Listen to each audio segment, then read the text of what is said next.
पहली आदमी नींद काला नहीं आए जे खटिया में ढेकना रहती। अब आजकल खटिया के तो ढेकना खलाओ तो समझ जाओ ओखर घर में मच्छर सनसनावा थी ढेकना नंदा है मच्छर थोड़ी नंदा रही।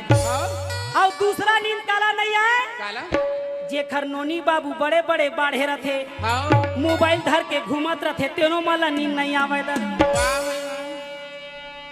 दूसरा नींद काला नहीं आए जे खर नोनी बाबू मान बड़े बड़े बाढ़े रथे और कहूँ हाथ में मोबाइल तो आगे तहाँ जऊहर है घर के हो कई जन बिचारा मन लइकेच मन के द्वारा घर चला थे कई जन मन चंदा काटे ला आ रहे थे भैया हम लोग चंदा काटे आए रुको ना लइका लोग को आने दो कहते तो चंदा काटे लाए तो लइका मन से कहा काम तो जेन घर में कहूँ लइका के चली देखर घर में सर्वनाश निश्चित है। खबर एक कौरव दल में धृष्टराज के नहीं चली बहनी केवल दुर्योधन और दुशासन के चले हैं। तो मैं बता दो ये दूसरा नील नोनी बाबू बाढ़े थे मर नहीं आए और तीसरा नील काला नहीं आए जेखर जिम्मेदारी घर में रखे ओहू दाई दादा नींद नहीं आवेगा। वो किस्मत वाले है जेन आदमी घर में जेखर जिम्मेदारी रखे। कौन कौन अपन घर में जिम्मेदारी उठाए हाथ उठाओ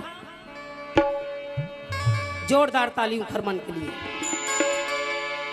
अरे जिम्मेदारी सब लोग उठाना चाहिए काबर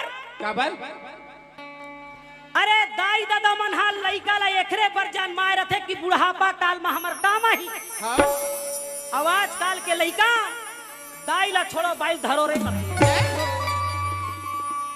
अरे तोर कर्म के पहली अधिकारी कौन जेना का सुंदर हीरो का दिखा था ऋतिक रोशन का दिखा था सलमान खान का दिखा था एकोठन कृष्ण भगवान का दिखा था नहीं।